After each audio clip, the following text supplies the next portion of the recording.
Assalamualaikum warahmatullahi wabarakatuh. Berjumpa kembali dengan kami, Ujang Dede Lesmana, yang kali ini akan membawakan materi dasar penyuluhan anti korupsi bagi pekerja kemanusiaan penanggulangan bencana. Sebelum kami melanjutkan materi ini, izinkan saya untuk memperkenalkan diri saya melalui video berikut ini.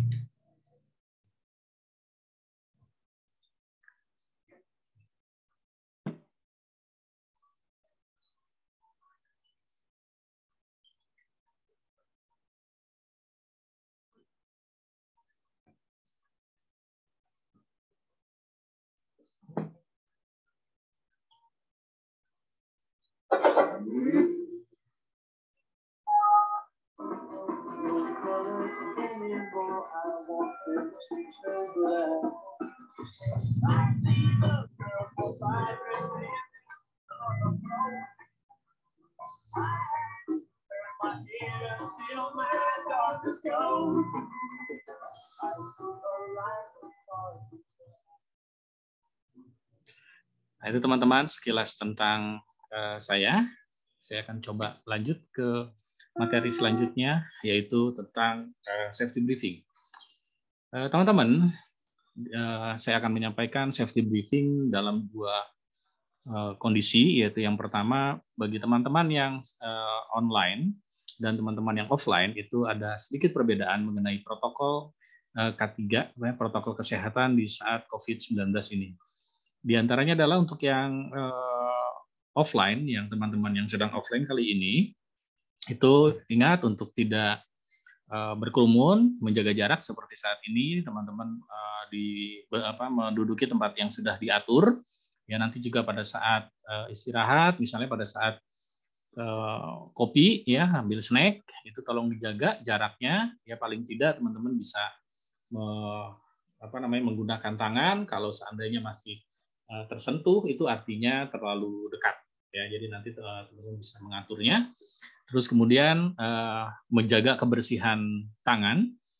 Kami panitia untuk yang offline sudah menyediakan hand sanitizer, ya. Jadi tolong digunakan sebaik mungkin, ya. Jangan terlalu irit, ya. Pokoknya merasa tangannya kotor langsung dibersihkan. Terus kemudian pada saat memegang benda-benda yang bersifat umum yang dipegang oleh banyak orang, tolong segera digunakan hand sanitizer-nya. Terus kemudian selalu menggunakan masker untuk yang offline, ya, selalu mengenakan masker. Pada saat nanti bertanya pun sebisa mungkin harus tetap menggunakan masker karena suara masih disetting bagus, ya, jadi masih bisa terdengar. Kemudian sudah pasti tidak merokok di dalam ruangan. Nah, ini ruangan kita sudah didesain sedemikian rupa sehingga sirkulasi udara bisa lebih baik. Nah, untuk teman-teman yang online, ya, bila teman-teman sedang berada di kantor, tetap, ya, kenakan maskernya pada saat mengikuti materi pelatihan ini. Kemudian tetap menjaga kebersihan tangan. Usahakan tidak merokok. Kalau ingin merokok sesuaikan dengan peraturan yang ada di kantor. Kemudian bila demam yang online maupun yang offline, tolong hubungi tim kesehatan yang nantinya akan memberikan tindak lanjut. Kemudian baik online ataupun offline, jangan panik bila terjadi bencana alam, baik itu gempa bumi ataupun kebakaran. Ya, untuk gempa bumi, saran yang kami sampaikan adalah teman-teman yang sedang offline dan online itu segera drop, ya. Drop itu menjatuhkan diri, bersujud. Jadi kalau teman-teman ada di depannya itu menggunakan meja, bisa masuk ke kolong meja sebagai tindakan untuk drop dan cover. Kemudian tetap bertahan di tempat teman-teman saat itu, jangan mengungsi, jangan pindah, ya, jangan evakuasi. Evakuasi itu nanti dilakukan setelah guncangan selesai. Jadi pada saat terjadi gempa, drop, cover, dan hold on. Untuk teman-teman yang online, tunggu perintah dari Kapten Floor atau saat ini dipegang oleh safety officer, ya, nanti akan memberikan informasi. Kalau teman-teman yang online, kalau di kantor tetap mengikuti floor captain atau floor warden. Ya, kalau yang di rumah, teman-teman bisa menjadi pelopor untuk di keluarganya untuk bersikap tenang, dan kemudian memerintahkan memandu untuk melakukan evakuasi. Dan pada saat evakuasi tetap melindungi kepala dengan apapun. Kalau tidak ada benda bisa menggunakan tangan seperti ini, ya. Terus menuju tempat yang sudah ditentukan. Untuk peserta yang offline, karena kita ada di lantai 3, yaitu lantai ganjil, maka nanti kita menggunakan tangga darurat, yaitu tangga B, yang ada pada saat kita keluar nanti, itu yang ada di sebelah kanan, bukan yang di sebelah kiri. Ya, jadi mohon diingat, untuk yang offline, keluar dari pintu darurat, keluar dari pintu kelas, itu ada di sebelah kanan, bukan yang sebelah kiri, jadi sebelah kanan ya. Setelah itu kita menuju titik kumpul. Kalau yang di kantor, online di kantor, itu bisa mengikuti di mana peraturan yang ada di tempat masing-masing, SOP yang ada di tempat masing-masing. Kalau yang di rumah, silakan menuju tempat berkumpul yang sudah disediakan. Itu untuk kalau bisa terjadi gempa bumi. Untuk bila terjadi kasus-kasus kebakaran, ya itu segera lakukan pengungsian, dievakuasi di bawah panduan dari floor warden atau kapten floor, ya. Ingat jangan panik, berjalan, jangan berlari, ya. Jangan berlari, jadi berjalan sesuai dengan panduan dari floor warden. Kemudian kita ada di lantai ganjil, jadi ingat ke belakang ya, terus menuju ke titik kumpul. Untuk yang di kantor, ingat peraturan yang ada di kantor. Untuk yang di rumah, segera menuju titik kumpul yang sudah ditentukan oleh keluarga ya, gitu. Nah itu teman-teman safety briefing untuk pelatihan kita kali ini. Nah kita sekarang masuk ke materi dasar hukum pemberantasan korupsi. Ya, kita tahu bahwa pemberantasan korupsi itu adalah serangkaian tindakan untuk mencegah dan menanggulangi korupsi melalui upaya koordinasi, supervisi, monitor, penyelidikan, penuntutan, dan pemeriksaan sidang pengadilan dengan peran serta masyarakat. Dasar hukum yang digunakan di Indonesia diantaranya adalah TAP MPR RI nomor 9/MPR /1998 tentang penyelenggara negara yang bersih dan bebas korupsi, kolusi, dan nepotisme. Kemudian yang kedua, Undang-Undang nomor 31 tahun 1999, Junto Undang-Undang nomor 20 tahun 2001 tentang pemberantasan tindak pidana korupsi. Teman-teman bisa lihat ya di slide yang kami share.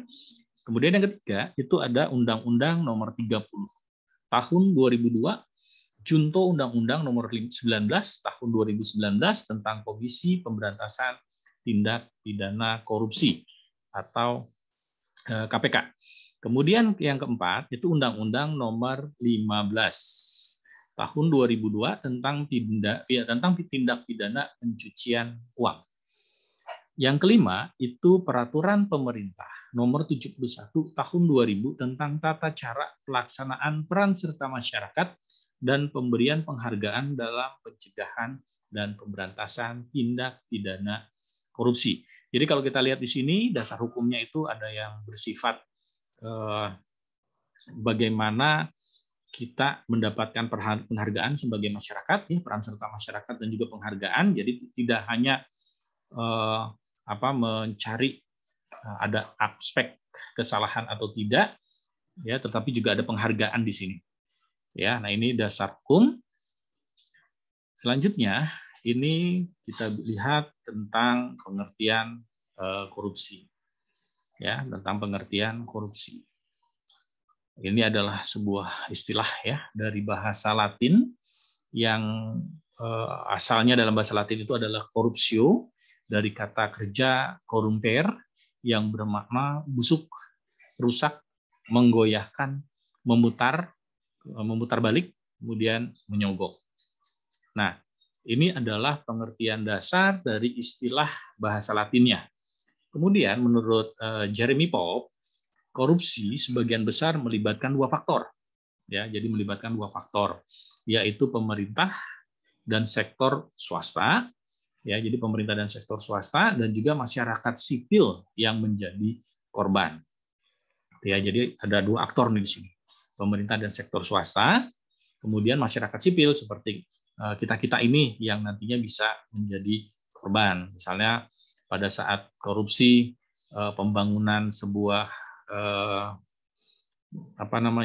pusat pendidikan dan pelatihan gitu. Akhirnya dia tidak bisa jadi tempat pendidikan dan pelatihan karena kasus korupsi. Jadi kita sudah punya kehilangan kesempatan untuk mengembangkan pengetahuan dan keterampilan kita sebagai tim kemanusiaan, ya.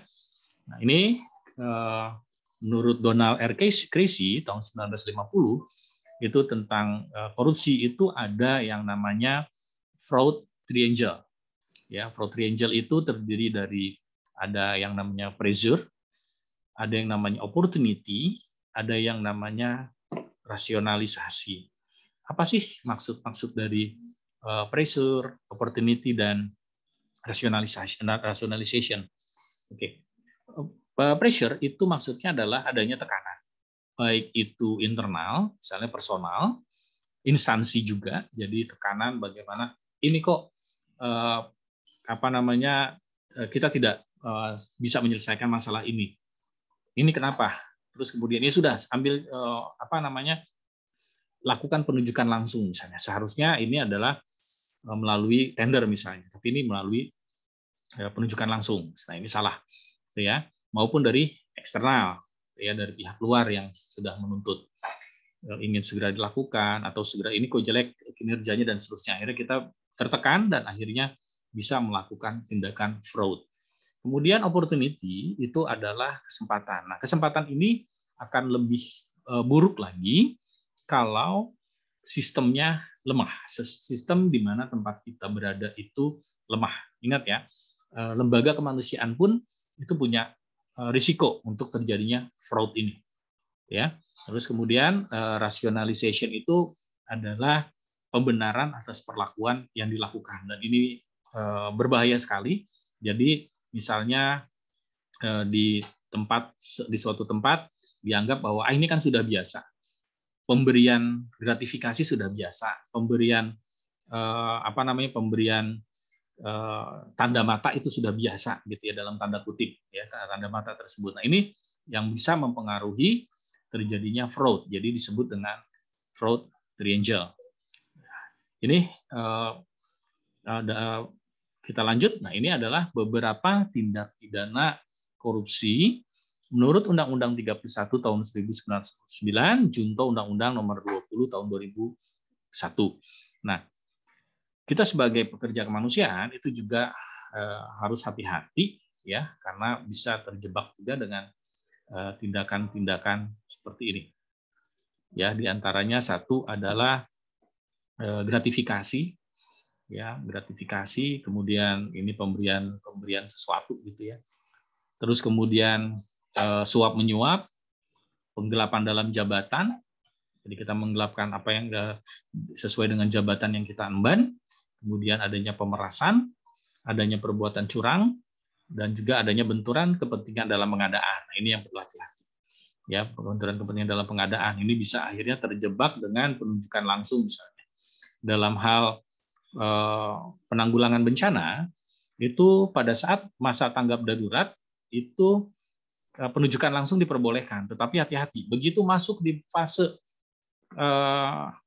rehabilitasi dan rekonstruksi, maka tidak boleh lagi ada penunjukan langsung. Ini hati-hati ya, dan tolong lihat di masing-masing lembaga peraturannya, karena ada juga yang mengatur bahwa pada masa transisi tanggap darurat pun sudah tidak boleh ada penunjukan langsung. Jadi ini hati-hati ya. Ini bisa menyebabkan kerugian keuangan negara. Jadi bentuk tindak pidana korupsi itu salah satunya adalah bisa menyebabkan kerugian uang negara.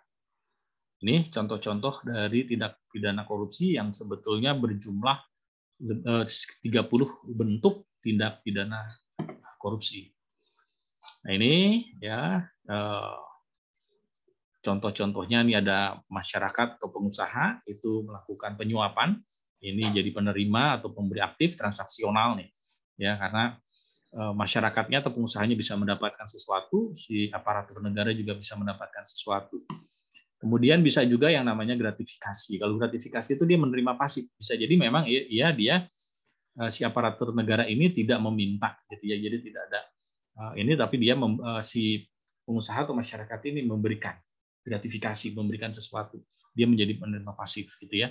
Terus kemudian ada juga dia menjadi penerima aktif di mana dia memeras pengusaha. Jadi misalnya Anda kemarin melakukan Anda ingin terlibat dalam pencetakan buku, gitu ya, kamu harus kasih, gitu ya. Itu juga salah satu pemerasan.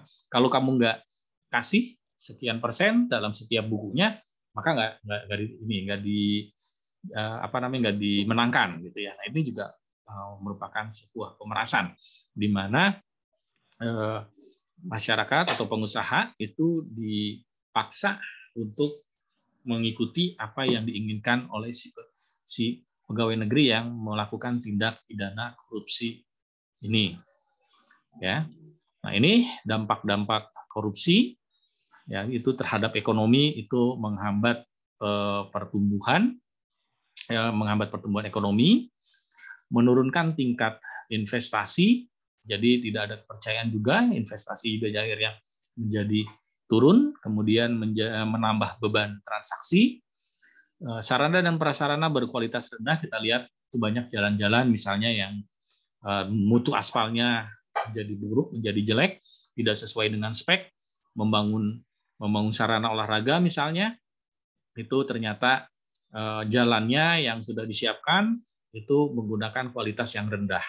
Itu juga menjadi dampak, ya, jadi nanti cepat rusak, bisa berisiko terhadap kecelakaan, gitu ya.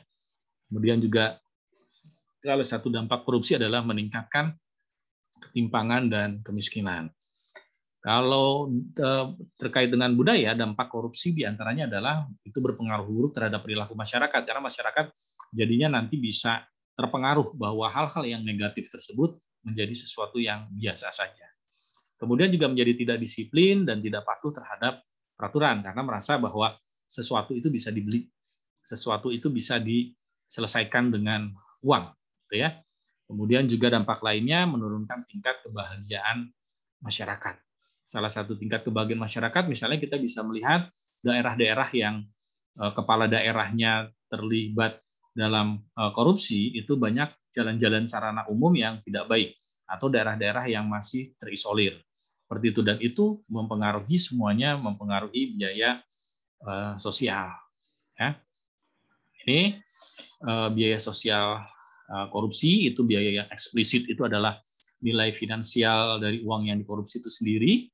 Kemudian juga ada biaya antisipasi, social cost, reformasi birokrasi, ini juga menjadi meningkat juga biayanya, ya, karena memang tindak pidana korupsi. Kemudian ada biaya reaksi terhadap korupsi, itu ada biaya investigasi, karena kalau ada suatu kasus maka keluar biaya untuk melakukan investigasi, biaya pengadilan, biaya kebijakan, biaya perampasan dan eksekusi. Ya, terus kemudian juga ada biaya yang implisit, itu ada opportunity cost, kemudian ada beban cicilan bunga di masa yang datang, kemudian perbedaan dampak multiple efek ekonomi. Dan ini salah satu upaya pencegahan korupsi, diantaranya adalah tindakan-tindakan pencegahan, penindakan, dan peran serta masyarakat. Ya, ini. Baik teman-teman, karena waktu, kita cukupkan dulu pertemuan kita kali ini. Teman-teman bisa istirahat, ya, kita lakukan rehat kopi. Ingat, jangan lupa tetap jaga jarak, jangan bicara pada saat makan bersama, upayakan tetap menjaga kebersihan tangan. Terima kasih, sampai jumpa lagi di jam di 15 menit setelah dari sekarang. Terima kasih, sampai jumpa lagi.